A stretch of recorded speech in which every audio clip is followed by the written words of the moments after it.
Bonjour et bienvenue dans ce nouvel épisode de notre podcast.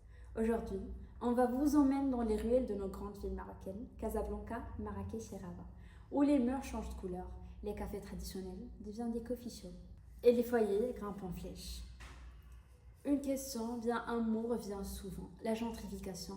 Mais est-ce la gentrification une opportunité pour moderniser nos villes ou bien c'est un danger pour les habitants les plus modestes poussés hors de leur foyer? Pour qu'on discute, on a avec nous aujourd'hui Aya. Merci Safia, j'ai l'honneur d'assister avec vous aujourd'hui. Merci. Aya considère que la gentrification est un levier puissant de développement urbain. On a aussi Aïcha. Merci pour l'invitation, je suis fière d'être là avec vous. Merci.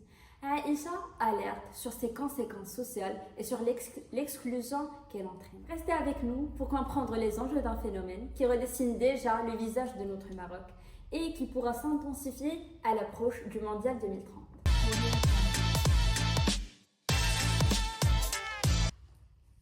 Avant de plonger dans la discussion, mettons les choses à plat. La gentrification, c'est quoi exactement et comment manifeste-t-elle dans nos villes marocaines? La gentrification, c'est d'abord un phénomène urbain. Un quartier populaire, souvent un peu dégradé, commence à attirer des habitants plus aisés. Ils s'installent, rénovent, investissent. Le commerce change, l'ambiance aussi. Pour moi, c'est une forme de révalorisation. On donne une nouvelle vie à des quartiers longtemps oubliés. Mais c'est pas si simple. Oui, les bâtiments se rénovent, oui, l'espace devient joli, mais à quel prix? Les loyers augmentent, les familles modestes n'arrivent plus à suivre et petit à petit, ils sont forcés de partir. C'est ça la gentrification, un remplacement progressif des habitants. Et ce phénomène, on le voit aussi au Maroc.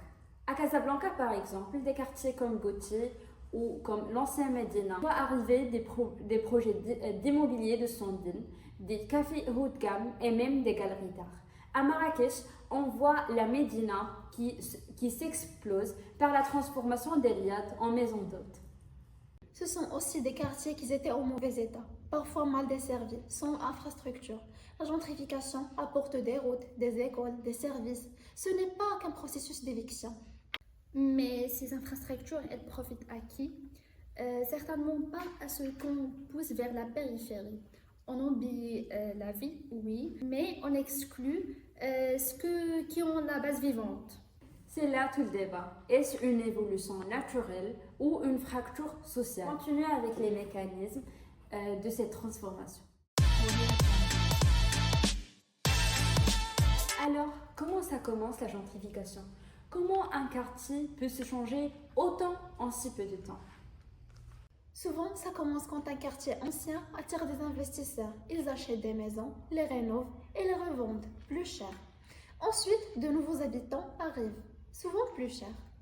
Et ce n'est pas un hasard. Parfois, les autorités lancent des projets pour revaloriser le quartier, mais ces projets ne prennent pas en compte les gens qui y vivent déjà.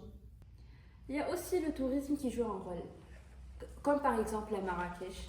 Des riads sont devenus en maison d'hôtes. Le résultat, c'est que les habitants d'origine partent car ils ne peuvent plus suivre.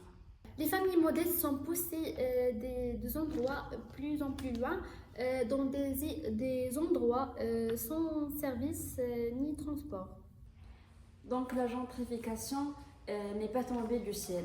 C'est un mélange d'investissement, de pression, de tourisme et des idées politiques. Et une fois lancée, elle va très très vite. On a vu comment la gentrification commence. Mais maintenant, parlons de ce que ça provoque vraiment. Car derrière les belles façades, il y a souvent des gens qui subissent. Quand un quartier devient à la mode, les loyers augmentent. Les familles qui vivent là depuis toujours ne peuvent plus à payer et sont forcées de partir, souvent loin, en périphérie.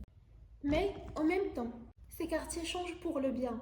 Ils deviennent plus sûrs, plus propres, avec des nouveaux services. C'est aussi une forme de progrès. Cette exclusion touche surtout les familles modestes et les jeunes dans les anciens quartiers. On leur donne l'impression comme s'ils sont plus à leur place. On modernise les rues, mais on oublie les gens. Alors, ceux qui ont fait vivre dans ces quartiers n'ont plus leur mot à dire. On les remplace pour les rendre jolis. Mais il ne faut pas bloquer le changement. Le Maroc avance, nos villes aussi. On doit trouver un équilibre et pas rester figé dans le passé. C'est justement cette question d'équilibre qui se pose. Et elle est encore plus importante avec un événement qui s'approche, le Mondial 2030. Le Maroc va co-organiser le Mondial 2030 avec le Portugal et l'Espagne. C'est un grand événement, mais quel lien avec la gentrification? Le mondial peut être une vraie chance. Il va attirer des touristes, des investissements, moderniser les infrastructures. Les villes vont se transformer et ça peut profiter à tout le monde. Mais attention, ce genre des événements pousse souvent à embellir les villes en surface. On rénove des quartiers pour les visiteurs, pas pour les habitants, et ça accélère la gentrification. On peut déjà le voir à Casablanca et à Tanger. Des chantiers se lancent, des immeubles se construisent, le prix monte et souvent les habitants d'origine qui paient. Les immeubles se construisent. On arrive à la fin de notre échange. Aujourd'hui, on a parlé de la gentrification au Maroc. Un phénomène qui transforme les villes, nos quartiers et nos vies.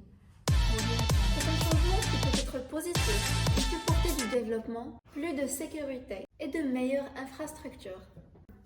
Mais il ne faut pas oublier ceux qui vivent déjà là. Si on ne fait pas attention, on risque d'exclure les plus fragiles, ceux qui n'ont pas les moyens de suivre. Avec la Coupe du Monde 2030 qui approche, nos villes vont beaucoup bouger.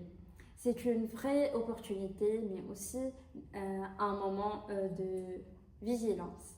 Avec la COP 2030 qui approche, nos villes vont beaucoup bouger.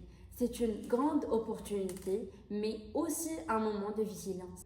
Est-ce qu'on construit des villes pour nous tous ou bien seulement pour une élite? La question reste ouverte. Merci pour nos deux invités et surtout, gardons l'œil sur ce qui se passe autour de nous. Merci à notre animatrice Safia. Merci. Merci Safia. Et vous pensez quoi de la gentrification? N'oubliez pas de laisser vos commentaires. Ciao!